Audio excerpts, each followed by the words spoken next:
Okay, you guys, good morning. Welcome to science. I might just wait a minute. It's 10:59, see if anyone else shows up. So I did post the reading that we're going to do today. Usually I try to post the night before, so if you guys want to kind of go in and take a look at it before we do the live stream, I try to do that.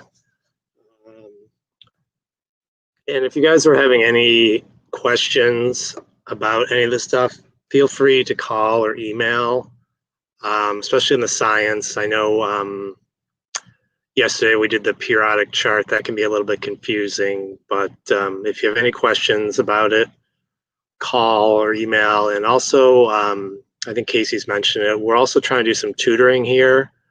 So if you'd like to come in to get some one-on-one help, we can certainly do that. Afternoons are usually pretty good for us.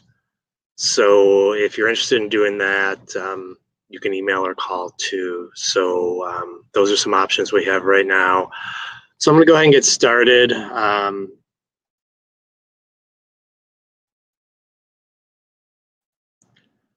So yesterday we did about molecules and atoms.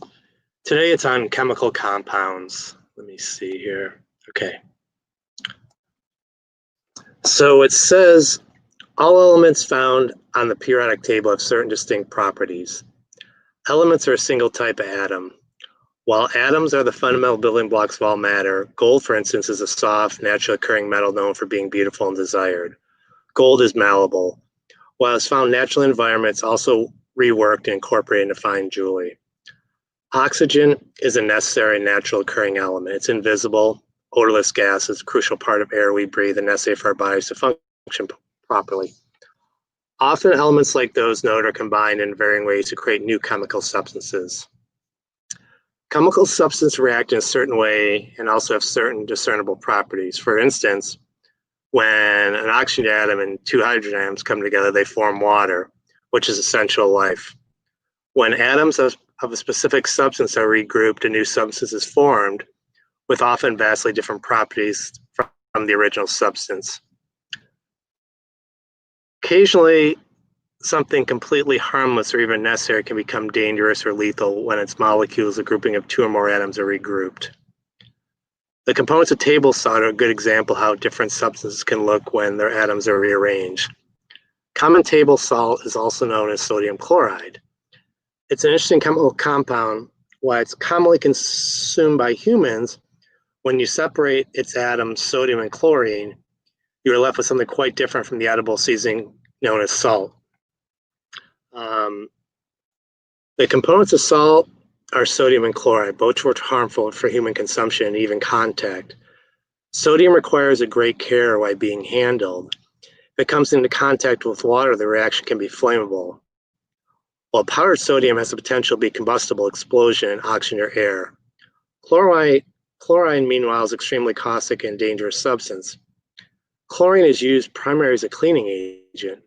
It's commonly used in swimming pools to render them sanitary, but it's mixed with other chemicals and diluted for these purposes. This is what makes it safe for people to swim in pools. Okay. Chlorine has also had more dangerous use in the past. Chlorine is a toxic gas, extremely harmful to the respiratory system, and also will react with certain flammable materials. While chlorine reacts with the mucus of the lungs, it can create a potentially lethal compound known as hydrochloric acid. During World War I, chlorine was gassed by Germans as a chemical weapon. It only takes a few deep breaths of gas and a certain potency to cause death. So during the First World War, the Germans would send like bombs of chlorine gas. And like it says, when you breathe in that chlorine gas, it really affects your lungs, and it can actually cause you to die if you breathe in enough of it. So it says hydrochloric acid, a clear solution of hydrogen and chlorine water, has other uses, however, including household cleaning and food processing. It's also found naturally in the body's gastric acid. Hydrochloric acid is found in food-grade purification levels of products such as aspartame, fructose, and citric acid, as well as in gelatin production. Another perhaps more familiar example of atoms being regrouped to form a different compound is carbon monoxide and carbon dioxide. These gases are mentioned often and frequently mistaken for one another, but each serves a very different purpose. The scientific difference between the two compounds is the number of oxygen atoms bonding with the carbon atoms. But the general difference, and what we know as humans, is quite significant. Both carbon monoxide and carbon dioxide are colorless, odorless gases. Carbon monoxide occurs naturally in animal metabolism, plant photosynthesis, volcano eruption, forest fires, and other combustion. It also comes from man-made processes like operating a stove.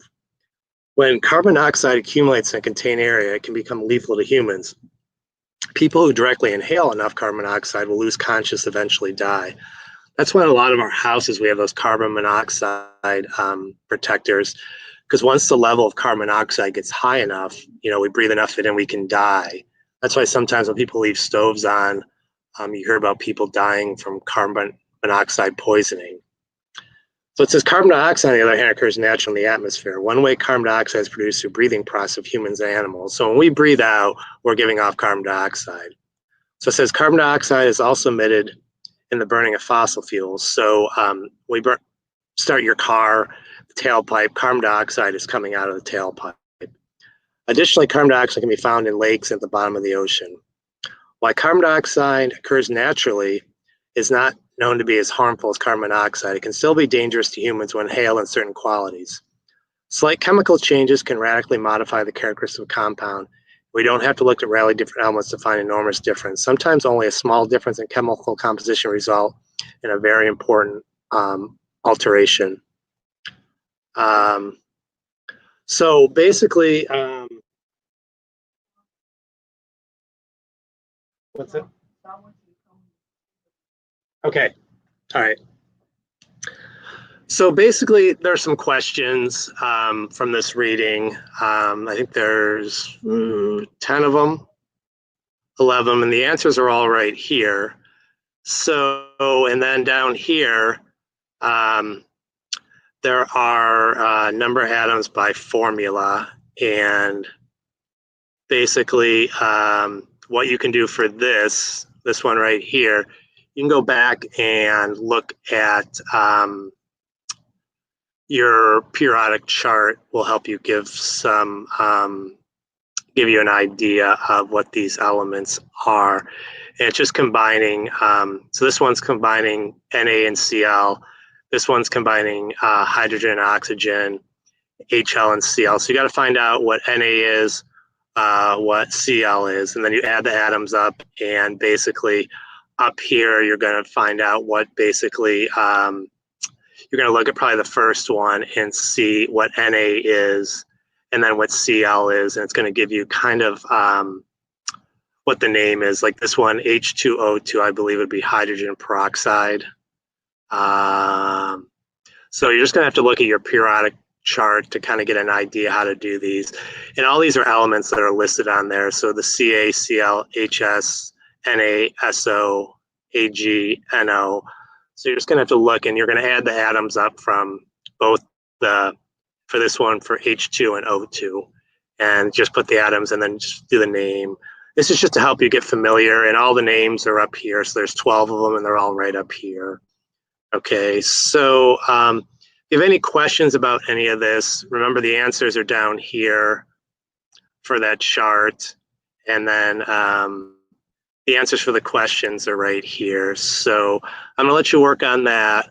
Like I said, if you have any questions about any of this, feel free to email or call, and I'll be in the office the rest of the day and tomorrow. Casey's gone till Monday, so feel free to reach out. Okay, have a wonderful day, you guys. Bye.